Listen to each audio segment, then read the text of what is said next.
Auzubillahiminash-shaytanir-rajim. Bismillahir-rahmanir-rahim. My dear students, we are going to discuss here our experiment number 1 as we have already performed in our class. Here you can see given 0.01 normal solution of hydrochloric acid.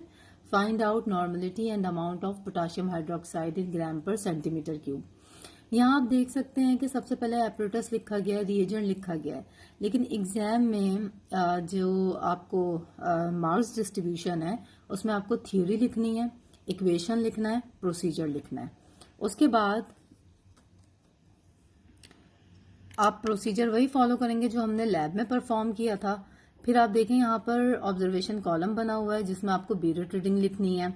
बीरेट reading भी आपको अच्छी तरह से समझाई जा चुकी है कि इनिशियल रीडिंग, फाइनल रीडिंग और फिर डिफरेंस जो आ रहा है वो आपको लिखना है, और इस तरह आपको 3 दफा ये एक्सपेरिमेंट परफॉर्म करना है। उसके बाद जब आप कैलकुलेशंस करेंगे तो सबसे पहले आपको नॉर्मेलिटी निकालनी है।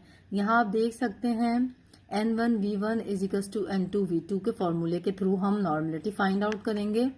नॉर्मेलिटी निकालने के बाद आपने अमाउंट निकालना है। क्यों? क्योंकि वो आपके ऑब्जेक्ट में आपसे पूछा गया है कि नॉर्मेलिटी एंड अमाउंट को फाइंड आउट कीजिए। तो यहाँ आप देखिए कि जब आप अमाउंट का फॉर्मूला देखते हैं तो उसमें मौजूद है normality multiply by equivalent weight multiply by volume और डिवाइडेड बाय 1000। क्योंकि ये आपसे सेंटीमीटर क्यूब में मालूम किया गया है अमाउंट, इसलिए आपको इसको 1000 से डिवाइड करना पड़ रहा है। अब आपके पास नॉर्मेलिटी आप ऑलरेडी फाइंड आउट कर चुके हैं बीरेट रीडिंग के थ्रू।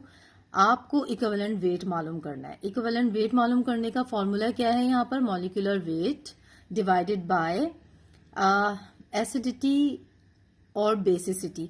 ये भी मैं आपको अच्छी तरह से लैब में समझा चुकी हूँ कि मॉलिक्यूलर वेट किस तरह से फाइंड आउट करना है, फिर उसकी इक्विवेलेंट वेट को किस तरह से निकालना है। ठीक है। और फिर यहाँ पे जो आपको वॉल्यूम दिया गया है अमाउंट के फॉर्मूले में, ये वो वॉल्यूम है जो कि हमसे सवाल में पूछा गया है कि आप फाइंड आउट करें नॉर्मेलिटी एंड अमाउंट इन ग्राम पर। क्योंकि यहाँ पर 700 सेंटीमीटर क्यूब था तो हमने उसी को अपने फॉर्मूले में पुट कर दिया, और इस तरह से हमारे पास जो भी अमाउंट आया उसे हम लिख देंगे। और फिर यहाँ आप देखें रिजल्ट लिखा हुआ है, जबकि आप ऑलरेडी फाइंड आउट कर चुके हैं नॉर्मेलिटी भी और अमाउंट भी, तो आप रिजल्ट में भी लिख सकते हैं नॉर्मेलिटी ऑफ गिवन बेस हो या एसिड हो, लेकिन इसमें हमने क्योंकि बेस दिया हुआ है इसलिए यहाँ पे बेस की लिख दी, और अमाउंट ऑफ गिवन बेस जो भी अमाउंट आया है उसको आप लिख दीजिए इन ग्राम पर।